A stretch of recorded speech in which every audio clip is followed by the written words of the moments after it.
Hey everyone, how's it going? This is the Bald Metal Nerd coming at you with...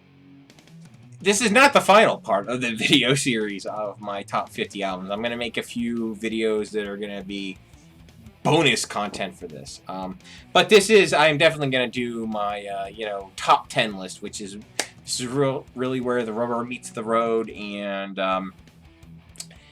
again, I had an extremely difficult time sorting this out. But I thought, hey, this is fun. So let's talk about the top 10 metal albums in my collection. I could easily do a video on each one of these individually. Hell, I could have done it on all 50 of these albums very easily, but obviously I didn't want to do 50 videos on this. So anyway, we're going to start with number 10, obviously. And this in probably my favorite groove metal record ever. And I do give this band some shit sometimes, but this is an absolute amazing accomplishment, and that is Pantera's Cowboys from Hell at number 10. This is an absolutely incredible release for anyone. If you're a metal fan, you're probably going to like this. It's got everything. It's absolutely great. So, there you go. Number 9 is, again, this could have been higher on this list easily. It's just, when I was looking at these 10 albums, it's just where this one fell. And that is Anthrax's Spreading the Disease.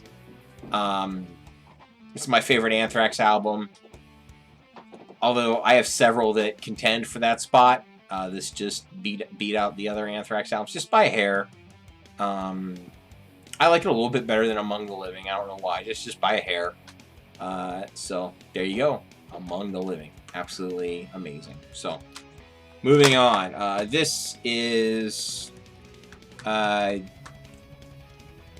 of the most important early metal albums ever, but this is not the most important early metal album by this band, but again, everything they were doing at the time was of incredible importance because they were writing the rules for the entire genre, and that, of course, is Black Sabbath's Bloody Sabbath. This is my favorite Sabbath record. Again, mix or match almost any of the Ozzy albums with this.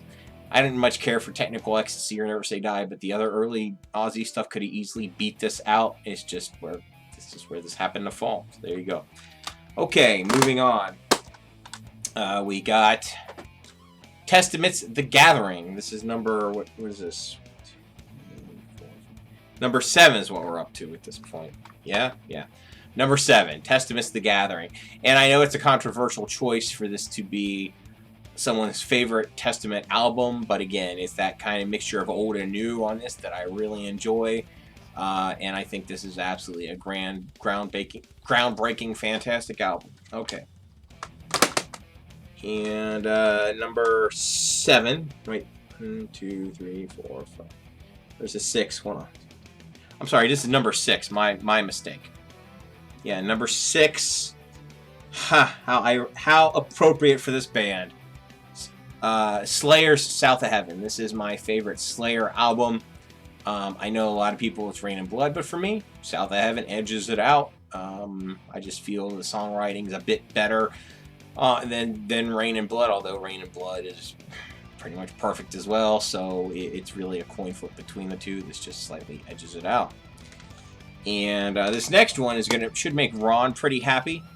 As of recording this may change, because right now, as I'm recording this, I'm trying to listen to all of Overkill's albums. I hope to publish that video before this one gets published. But if not, this will be a bit of a spoiler for what my favorite Overkill album is, The Years of Decay. This is number 5 overall on the list, and this is an absolute monument of thrash. It's just totally an incredible album, and I believe Overkill definitely belongs in the top 10. No doubt about it. So there you go. All right. Number 4. So we're really getting up there now. What could it be? What could it be? These may or may not be easy for you to guess. We'll see. Number 4 is Iron Maiden's The Number of the Beast. I think this is a perfect album for Maiden. It slightly edges out a few other Maiden albums. Again, so much of Maiden's album discography is so amazing, but this is just slightly my favorite. It slightly beats out Power Slave, just by a hair. So, hence why this one's on the list and not Power Slave. So, there you go. Alright, number 3. May surprise you that's not higher on the list. You know, I knew these next 3 albums I knew would be in my top 10. I just didn't know what order they would be until I was looking at them and had to decide. Any of these next 3 could easily be any of the top 3. Well, you know, really any in these top 10, but these top 3, man, talk about by hairs. So, number 3, Ride the Lightning. We all know about Ride the Lightning. I don't need to talk about it. Yes, it's my favorite Metallica album. And one of the best metal albums ever. So, there you go. That leaves number 2. So, you're like, wow, what do you think is better than Ride the Lightning? Well, that's what I'm about to show you. So, we got number 2 next. And it was tough to pick this as number 2 or number 1, but I had to pick. I had to. So, number 2, Rust in Peace by Megadeth. I think almost anybody could agree that this is easily Megadeth's best album. And easily can make it into the top 10 best metal records ever. So, whatever, just the placing might be slightly controversial. And then my number 1 pick. This is the moment we've all been waiting for, right? This is the big one. Who the hell is he gonna say? What's the number 1 album in his collection? His favorite metal record? What could it possibly be? Well, if you know me and my channel, you may or may not have guessed the band by now. It's a pretty obvious choice. And I really had to think about this. I'm like, should this be number 1? I mean, I love it, but should it be number 1? And I guess the answer is, yeah, as of right now, I guess this is number 1. And that, of course, is Painkiller by Judas Priest. The funny thing is, as much as I love Judas Priest, I don't know if they're like my, quote, actual favorite band. I don't have like one favorite band. I will do a video on that at some point, but honestly, these 50 that we've kind of just went through might as well be my 50 favorite bands, right? You want to know what my favorite bands are? These videos will tell you.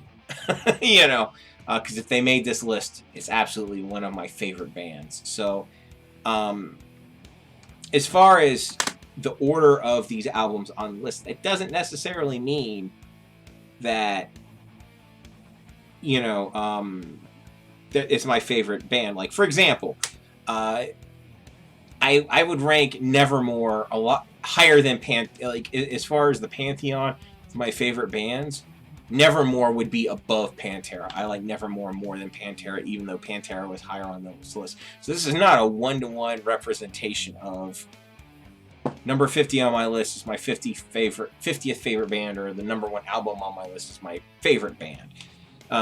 Judas Priest is probably definitely in my top 5 bands, favorite bands, but I don't know if they're my number 1. I don't know if I have a number 1 favorite band. So anyway, this was a really long process to get through this.